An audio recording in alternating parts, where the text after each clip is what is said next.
much right after the war, they were like, you can have independence.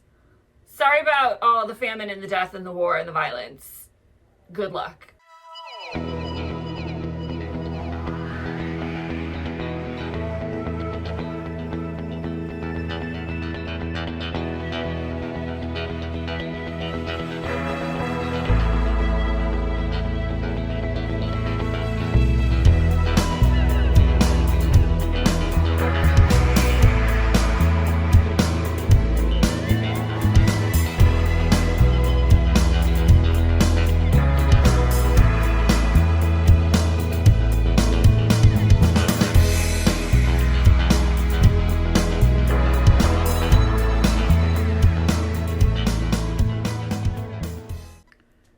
Hey everybody, we're the good doctors of Abbey Research. I'm Dr. Kristen. I'm Dr. Erin. And you are exceptionally welcome to book 2 of the Colonizers World Tour. Da da da da da, jazz hands. We're so excited. So we got this idea last year, essentially when we realized that we knew very little about the global context and ongoing legacy of colonization, especially outside of North America. We had a little bit of a handle on it because of Dr. Erin's routine deep dive into Indigenous and Native American rights and history. But we realized, and I knew some in some other places, but we were like, you know what we should really do is a systematic exploration of what colonization actually looks like. And especially because we were a British colony, Americans don't talk about the other places that colonized things, including ourselves. And what it can look like and how it can look different. So last year we did 6 months of various countries. We did 1 country per week. The link to the playlist is in the show notes here. This year we're changing it up just a little bit. We are still doing 4 months of 1 country per week, but then we're going to do 2 deep dives, 1 into Brazil and 1 into Haiti, because as we did 1 week on them, we felt we were cheating them. And speaking of that, this country is the same way. And so look out next year for a full month on India, which is what we are talking about this week. The pattern of the Colonizers World Tour is that Tuesdays we show up in your YouTube feed with a kind of 101 basic, and we do mean basic, especially for a lot of these countries. Super basic. Like, here's what you need to know to be able to Google the right questions. Yeah. Kind of basic. Here's where you start. Please don't stop. Please don't stop. And then on Wednesdays, we put up a discussion analysis of a piece of art produced by people from that country, or if we can't find that, about people from that country, a documentary or a fictional movie. And this week is a great example of a brilliant, very, very recent Indian movie that is, I mean, like, technically I think everything made in India is either Bollywood or Tollywood or any of those others, but there is no singing and dancing. No. And it is a brilliant movie. So before we get into that, we'll see you for that tomorrow. Let's crack on with today. So Dr. Erin, what did you know about India before we started this week? Yeah, so actually quite a fair bit. I felt pretty good about this one. A lot of it I learned from you and from hearing about your experiences in India. And, you know, we did an Indian culture month in 2020 where we spent 4 weeks like looking at pieces of art. So I learned a lot about cricket and, you know, Period End of Sentence is one of our favorite documentaries, which talks a lot about menstrual inequality in India. So I have like bits and bobs. Pretty much ever since Bride and Prejudice, which is where I have to say, like, my love of India and, like, Bollywood culture and all of that, I was like, what is this? You will all know that, like, the quickest way to my heart is a Jane Austen adaptation. Yes, true statement.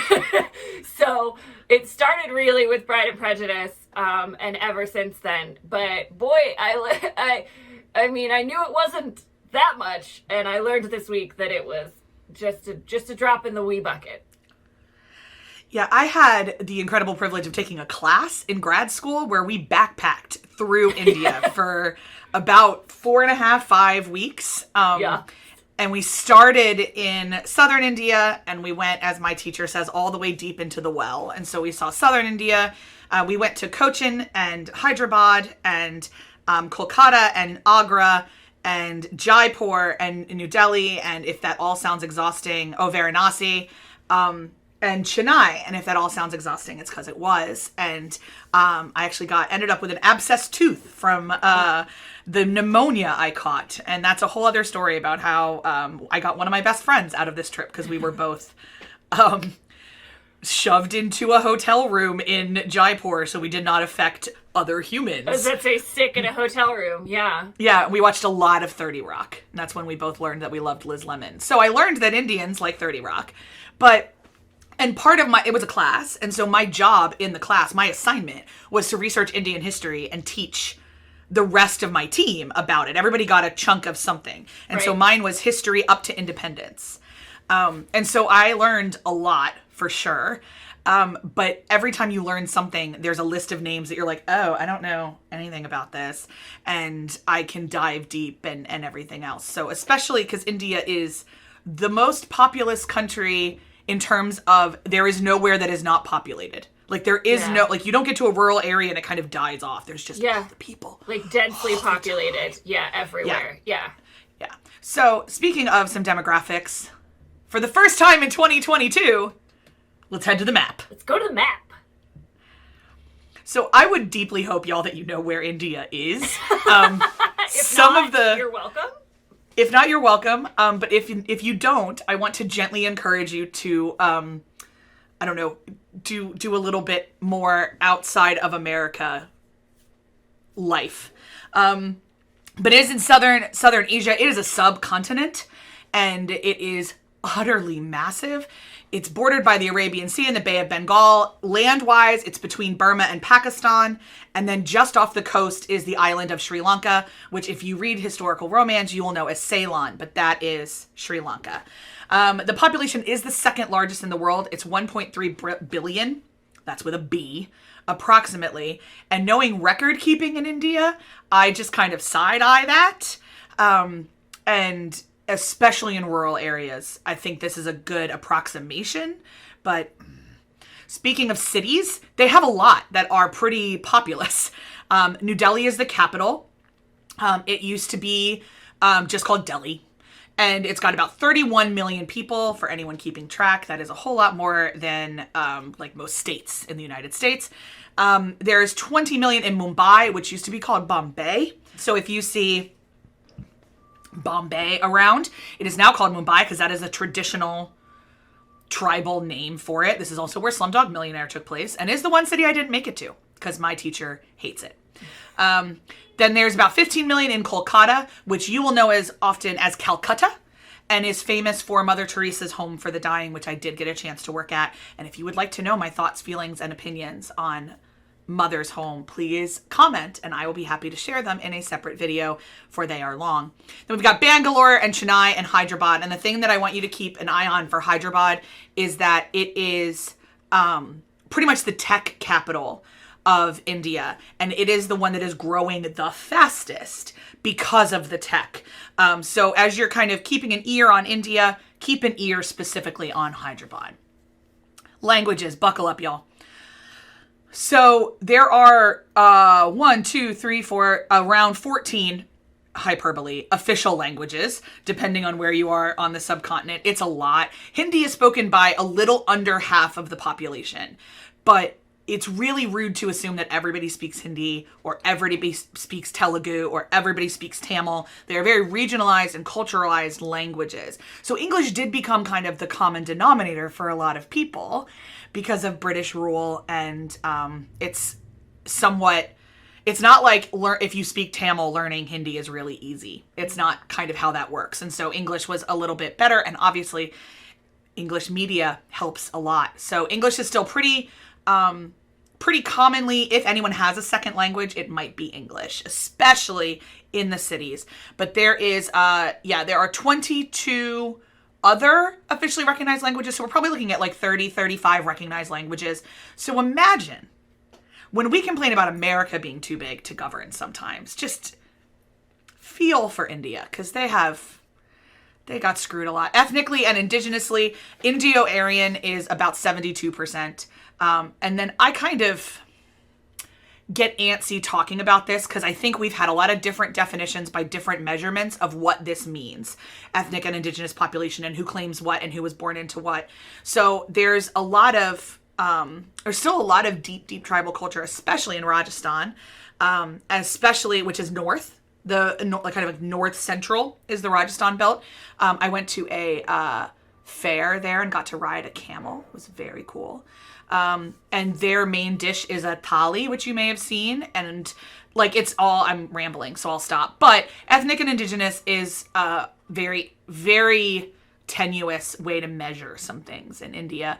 And because caste is illegal, no one measures it, but it still very culturally matters, especially when we talk about ethnic and indigenous studies. So it's kind of one of those, like, I wish we would talk about it, even though we shouldn't, because it's still real and it's still a force. Currency is the rupee. Currently, the rupee is, 1 rupee is 1 US penny, and it's been that way for a long time. And there is some rising inflation right now because of the COVID, but it's rising pretty much at a same core as the United States. So that currency rate is going to stay. It's a federal parliamentary republic since 1947 when it won independence bizarrely quickly from the Brits, considering how normally they dig in a lot of other places. This is something I find really interesting. Citizenship is very specific, and I'll get to that in my Jeopardy fun fact. Religion, pals. We have to talk about this really briefly because here's the deal. Hinduism is not actually a religion, according to most people who practice it.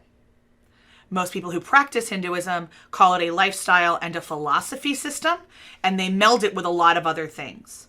So Hinduism was called a religion by the Brits who needed a way to classify it, but it is not actually, by its adherents, often considered a religion. So that's very important. That being said, it has created quite an identity on the subcontinent and has led to some significant tensions between those who identify as Hindu and those who identify and practice Islam. And we'll get into that in a little bit in the human rights. So that's the map. In terms of economy, it's a lot of village farming, it's a lot of tourism, it's a lot of handicrafts, and how do I explain this? The federal government of India, I don't think is ever interested in ruling all of India because I think it's too stressful. I mean, it sounds stressful. It sounds stressful. They pick certain states to focus on depending on the administration that you're in, which is often a little bit cumbersome if you're one of the people in the place that doesn't get electricity for 6 months, for instance. So it's one of those where like the economy conversation is almost, for us, I'll talk about in colonization, like very secondary to some of the other things. Because like colonization absolutely affected the economy, but they could have made a lot of different choices that they didn't make because they were so busy solving other problems. And I remember at one point when they said it was going to become a global superpower. If you guys remember in the aughts, there was the BRIC countries, and they were like, oh, it's going to be Brazil and Russia and India and China, and all of us who study India were like, adorable. Like, that's not going to happen. They don't have the infrastructure. And there's too much else going on to become a global superpower when you need to solve a lot of other problems. So that's it from me. Do you want to pick up and let us know about some of the other exciting things, Dr. Erin? I do very much, yes. Demographics, it's a really young country, y'all. Yeah. 45% of the country is under 24. That's nuts. That is banana pants. The median age is 28.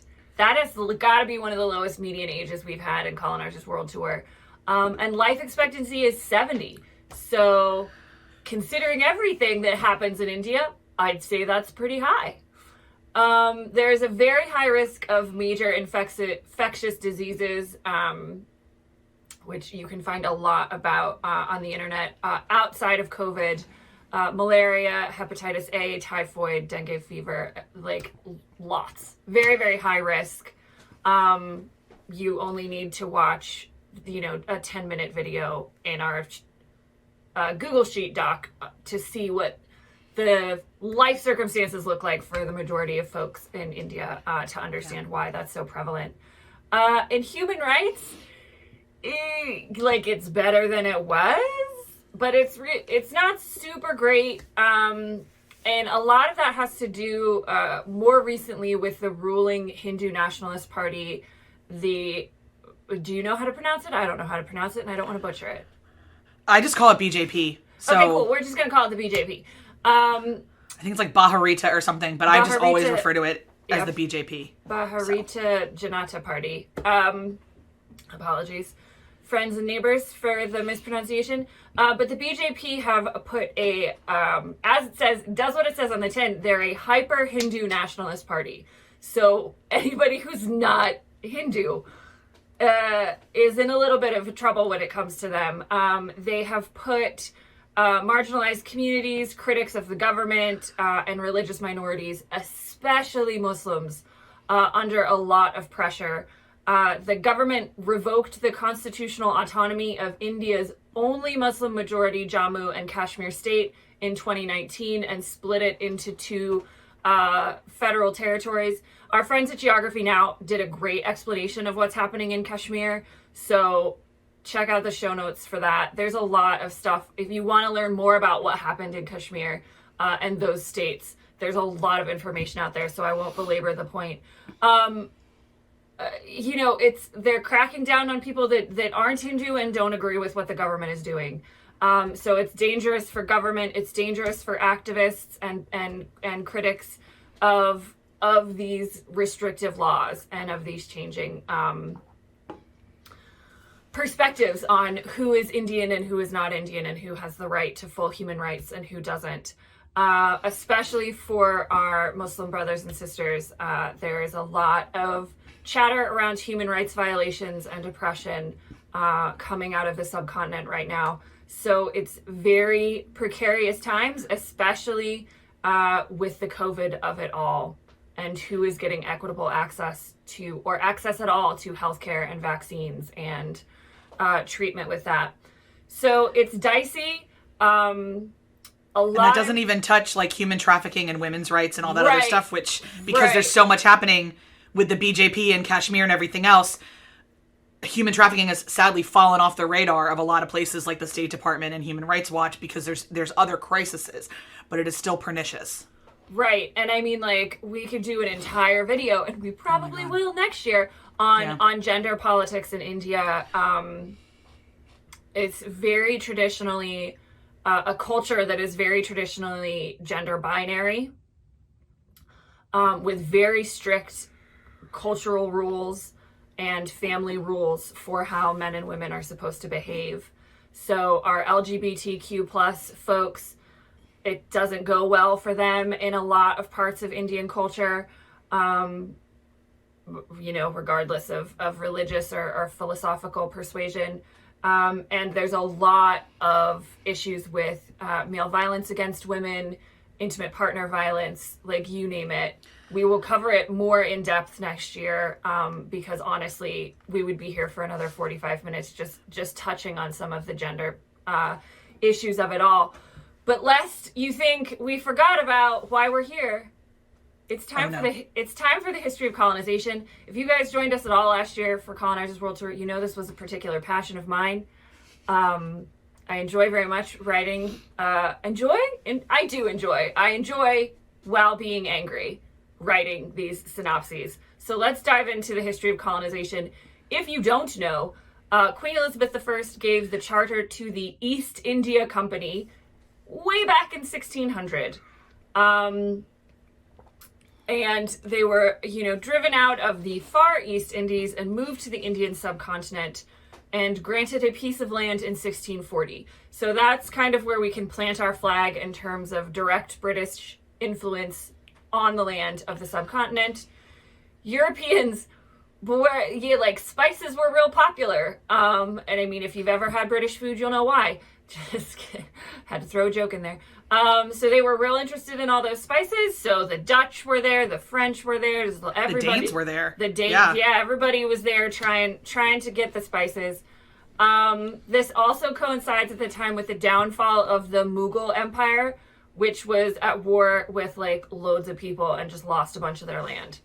So the British were like, cool, this is an opportunity They signed the British Navy up, sent loads of people over there, and took over like a whole heck of a lot of land from the French East India Company, real creative with names here, by 1760. And then the British fought the Sikhs and the Maratha Empire. By 1857, like, the Brits had the subcontinent. And the power was transferred. Like, this is one of the things that I found interesting, that I assumed it was like straight British government control. But they only took control over from the British East India Company in 1857. And it was transferred to the British Empire, which, now that I know more about the formation of the British Empire, makes sense. So, you know, colonizers be colonizers. They exploited the people and the resources in the land to help fuel the Industrial Revolution in the UK, which didn't help the Indian economy at all and led to a series of famines, which is all the famines in the British colonies. It's just like they go hand in hand. Next week in Ireland, we'll be talking about famines and the Brits some more. I love it. So, you know, this was part of the great expansion of the British Empire into all of their colonies around the world. And can I say, too, it started at the tip and it, like, went up. Yeah. So when you go or you watch India things, sometimes people ask you, do you like northern or southern Indian food? Do you like northern or southern? And one of the reasons for that is that the bottom or tip is more Christian. It's where St. Thomas supposedly is buried and brought the gospel. And you get, like, I went to a Church of Scotland church in Chennai for a Sunday morning service. So, which and the makes farther, sense. Yeah. And the farther north you get in the funnel, the more the less it feels British. Yeah. And the more it feels Indian. So as you're mentally kind of, as Erin's talking, like, realize that what she's going to end up talking about with the government system is probably like middle of India to north. The southern it doesn't as much apply. So I wanted to give you that visual. Yeah. So, you know, we get a series of nationalist movements emerging throughout the 20th century. This was globally in response to a lot of the downfall of empires, especially in Europe and Asian continent, the Austro-Hungarian Empire, you know, the First World War. We see a lot of this growing idea of nationalism and nations developing. So obviously, Indian people were no different.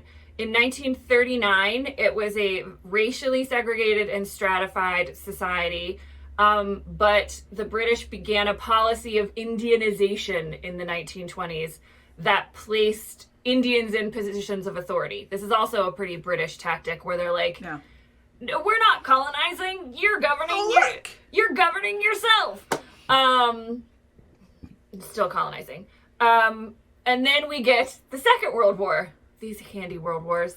So Britain gets real distracted, and immediately, this was fascinating, India was not directly impacted by the ramifications of the war, because it was just in Europe, y'all. Like, it really was at the start. Some of the Maharajas funneled lots of money into the British war efforts, and then Britain was like, shit, this has gone on for a long time. We need some, like, money and resources.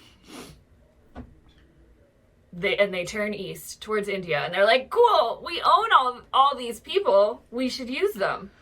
And so they took a lot of the money, they didn't pay it back, they killed the Indian economy, and then India became an actual crucial staging ground in the war because of the Japanese imperial takeovers. When we talked about Japan last year, we talked about Japanning all over Southeast Asia. So they're, you know, conquering Thailand and inward, and they start to move towards the subcontinent. And they start to get real close to India. So the Brits decide to enact a scorched earth policy in the state of Bengal. And they just burned everything. Led to another famine, which was great. A lot of Bengali people died. And then Winston Churchill made sure that no international aid was given to India, and that the famine was not publicized, because they didn't, it's just brown bodies, y'all. It doesn't matter. We don't need to talk about it, because we need to talk about the war effort. You can tell I feel real strong about this. I typed in my notes, no wonder they wanted independence. Lots of people died. The Brits blamed the Bengali people for the famine, which killed over 2 million people. So there was a real rising sentiment of dislike against the Brits. And pretty much right after the war, they were like, you can have independence. Sorry about all the famine and the death and the war and the violence. Good luck. Here's your independence. I joke that they got tired. They got like the British Empire crumbled because they got tired. For real though, like we talk about that all the time with Ireland. Like the British policy, like it's pretty much their policy since like once they partition something, they're like, adios. Not our problem. Because we'll get to Ireland next week, and once they partitioned Ireland, like Northern Ireland was still in the UK, and they were like, "Nah, we're done with you now." And they have so many fun stories. Ignored Northern Ireland for 50 years. And spoiler alert, it didn't go well. Our dear beloved friend Lord Mountbatten from our Crown coverage sneaks his way in here into the That was story. Heavy sarcasm for anyone who hasn't. If you don't know enjoyed our Crown coverage. We're talking about colonization, so you can assume most of my sentiments are sarcastic at this point. But yes, no, the troublesome Lord Mountbatten, the Queen's uncle. Yeah. Inexplicably linked. So we have feelings with capital F's about this gentleman. We do. So he was put in charge of negotiating Indian independence, and he took the timeline from 4 years to 4 months. Like I said, they were tired, and they like to believe that people are not people. Which just doesn't sound wise. They sent in a man who knew nothing of India, a geographer, political geographer, to draw the map to create the 2 states. They decided to create, so this is very interesting for anyone who didn't know this. This is where we get the creation of India and Pakistan. And the Brits, as Dr. Kristen mentioned, really wanted to classify things in terms of religion. So they were like, oh, okay, if we're creating 2 states, we have to have a Hindu state and a Muslim state. So we're going to draw the line along the northwestern border to create the Pakistani state. That's the land for the Muslims. India is the land for the Hindus. They disrupted a whole bunch of people systems and cities and communities and livelihoods that coexisted for a very long time. And the guy who did the border said a proper border would have taken 5 years to draw, and he had 5 weeks to do it. Which is so important because and this is one of the reasons why we really enjoy our colonization, our Colonizers World Tour coverage, because hopefully through this video you guys have understood why we still have so many lingering problems in India and Pakistan, especially between India and Pakistan. And, what I talked about in terms of human rights violations, a huge part of the anti-Muslim sentiment from the BJP stems from this strife with Pakistan. And the 2 leaders are like antagonizing each other, and the people are in the middle of it. So it's a huge part of understanding global politics, is understanding that what should have taken 5 years took 5 weeks. And we also get the forced migration of a shit ton of people. 14 million people were forced to migrate as they moved into the new states as well.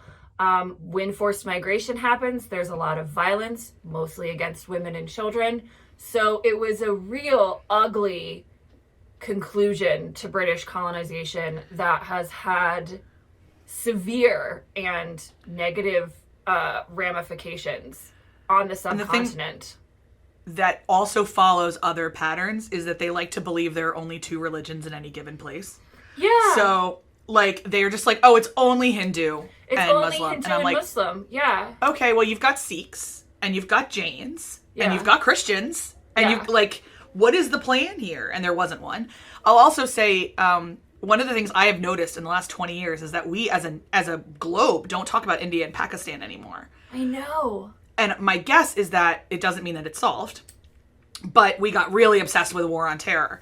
And that's kind of where all of the both British and Britain is you never really want to hang out in British media for its former colonies, with the exception of America. They're pretty good at covering America, pretty non-judgmentally because they need us really badly. But you don't want to hang out in BBC land to learn about India. Oh, no. All that much. They have some stuff about Hinduism and some stuff about the geography that's pretty good that we've linked. But most of the time you would like to go elsewhere. Elsewhere, yes. Yeah. So Britain and America were both like, oh, we have other brown bodies that we need to vaguely ignore. So let's do that and ignore India and Pakistan. So my guess is that things are not calm there, just an educated guess. But if you watch the nightly news, I would imagine that you would believe that it's totally fixed, just like Palestine and Israel, now that we haven't been talking about them. So this is a great reminder that sometimes we have to seek out sometimes we have to seek out stories that aren't provided for us. Oh, for sure. Yeah. And I think, one of the videos that's linked in our Google Doc sheet, which for those of you who haven't joined us before and are just joining us now, you will find also in the show notes a living Google Doc with all the resources that we consulted for this. So you can access them too, especially if we reference them. If you have other ones, please let us know. But one of the videos I watched was by a reporter for Vox who did this 15-minute exploration of the border and the creation of the border between India and Pakistan. And the disruption that happened when that border was drawn, especially and he specifically talked about two holy sites within Sikhism. Yes, I remember. In Amritsar in India and Lahore in Pakistan. So really, really interesting. And, I knew more about the relationship between India and Pakistan, but I still learned so much in this week. So that leads us to our Jeopardy fun facts. It does. Dr. Erin, what's yours? Yes. So the Brits created, once they took over the administration of the subcontinent from the East India Company, they created religious categories and castes so that they could, they love to categorize and classify people so they know how they should oppress them. And people could only vote for someone with their same religious background. They did something similar in Northern Ireland. Not exactly, but there was still voting. Yeah. They love to restrict voting based on baptismal status. They love it. They love it. And I'm like... Germans did too, by the way. We'll see this in Rwanda next year, so... Why would you... hindsight is 20/20, but why would you think that would work? Why do we care? Why would you think that would be a good thing that would result from that? So, yeah, I had a hard time choosing a Jeopardy fun fact. I learned a lot about Bangladesh. We didn't even get to Bangladesh, which is the former Bengali state. So make sure to check out the Google Doc and learn all about Bangladesh because we didn't even have time for it. My fun fact is that you can't get birthright citizenship, which I find fascinating and also incredibly intelligent. Yeah. So you have to have a parent, but this also explains why I think it's one of the factors to the absolutely massive diaspora. Oh, for sure. And what that kind of looks like and what it does. So I found that I am becoming increasingly interested by citizenship rights and what it means and what it gives us and what it doesn't, since my husband took the oath of citizenship in the United States and I listened to what he had to promise to do and I was like, oh, I never promised to do that. I'm sorry, what? I'm sorry. I actually choose no to that.